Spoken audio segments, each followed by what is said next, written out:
Attention, don't take offence to this video. Anything we do or say in this video was made for entertainment purposes.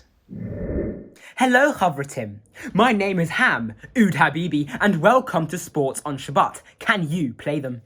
We here at the JSI, the Jewish Sports Institution, sponsored by Rabbi Hill and Rav Cornino, are going to take you through the variety of sports and what you can do and can't do on Shabbat, the holy Sabbath day.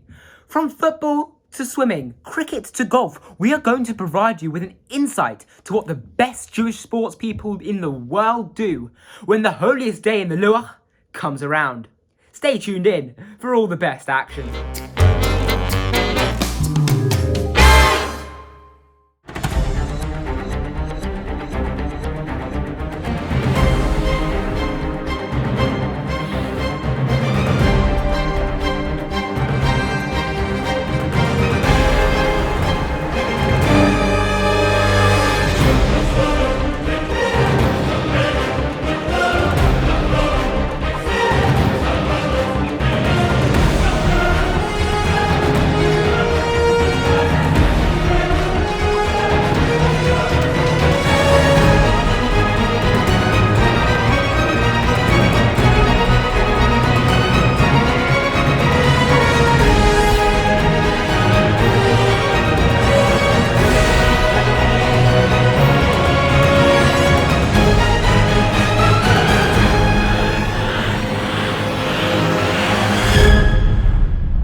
The first player we have today is the great Arsenal football player, Mela Fafon. He has won many trophies at his time with the Gunners, and from what I hear down in Golders Green, he is a law-abiding Jew. Cut to the video, Rebbe.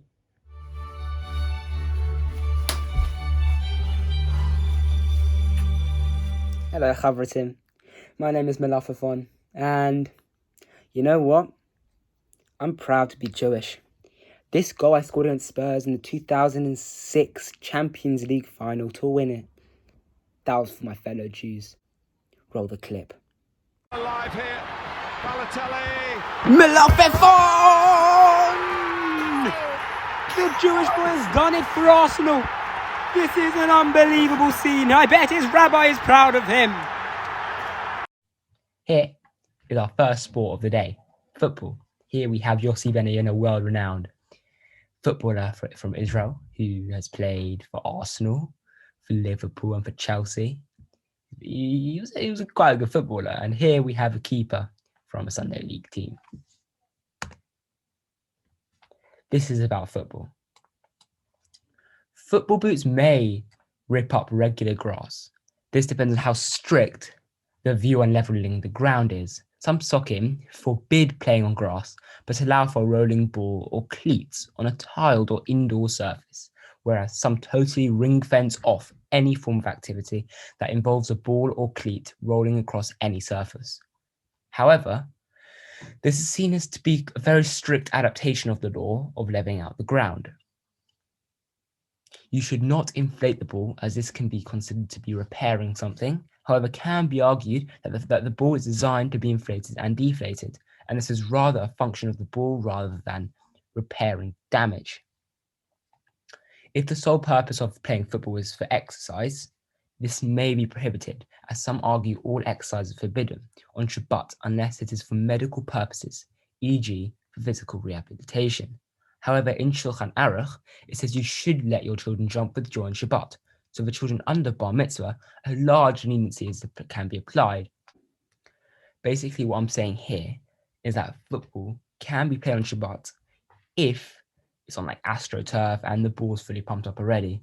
However, some things, like if you play on regular grass and the ball's not pumped up, it may stop you from playing football on that day. And if you're below bar mitzvah, maybe it's even easier to play football. Hello guys, this is Ham, Oud Habibi, and the next player we have is the world-renowned, the world-class golfer from America. Here, we're going to see some clips, and we'll have some halakha on what he does, so that Shabbat does not come into play with his golf. Shalom Haverim, my name is Naeria R, and I love being Jewish.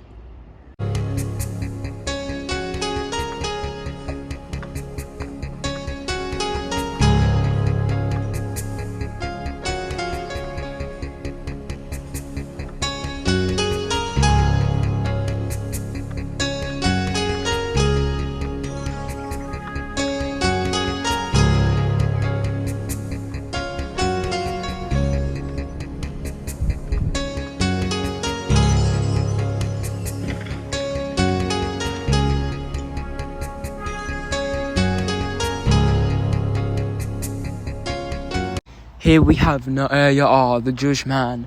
He's playing his round early today as it's Shabbat later on and he needs to see the family and go to shul, see his rabbi. And I bet his rabbi is so very proud of him. Beautiful golf swing by the Jewish man. He's a proud Zionist as well, this boy. Backswing, very nice. Beautiful golf shot. That is unbelievable! Yeah! Yes, baby! Shabbat shalom to you all. What do you say? Shabbat Shalom. I can't wait to see you at shul later. Have a good Shabbos. The next sport we have is golf. This is Rob Oppenheim, a golfer who is Jewish. And these are two unbelievable YouTubers, Rick Shields and Peter Finch. For golf on Shabbat, it can be argued that hitting a golf ball off the grass surface is leveling the ground, which is prohibited on Shabbat. However, this law's purpose is to prohibit all forms of agriculture and labour involving modifying terrain, so some may argue that a golf club's intention does not exceed the purpose of the law, whilst others may argue that as a ring fence, all activity that can potentially modify the terrain should be forbidden as a precaution. However, when hitting off a tee, it can be argued that hitting a golf club will potentially destroy the tee, therefore breaking Shabbat, but also the destruction is not constructive destruction, so it doesn't help in creating something, so it can be put in the same category of ripping off a piece of toilet paper, which people seem to say is okay on Shabbat.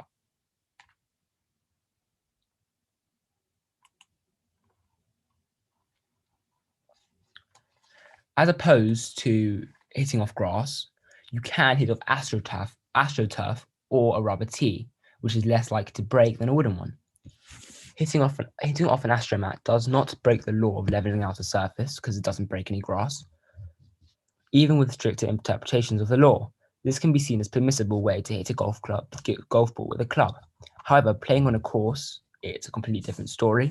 Firstly, to get a golf club, you must obviously walk, and to get to a golf club, you must obviously walk, and the whole area, including the whole course, the path you take to the course must be in an Uruv, and you must not leave a walled city's boundaries.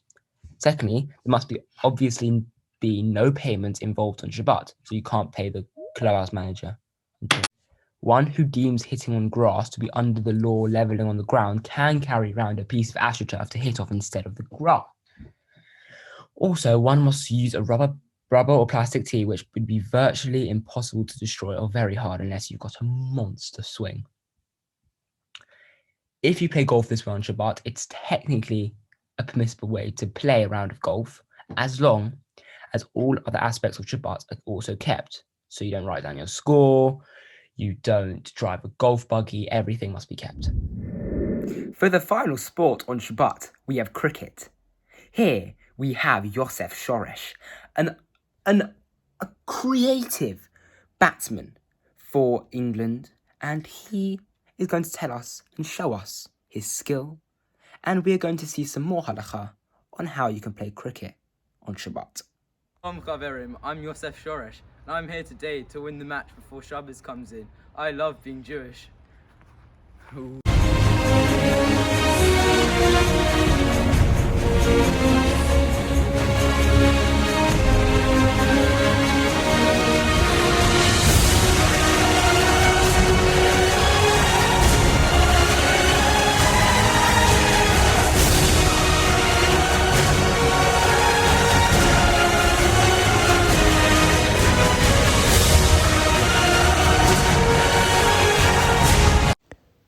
Oh, what a beautiful hit.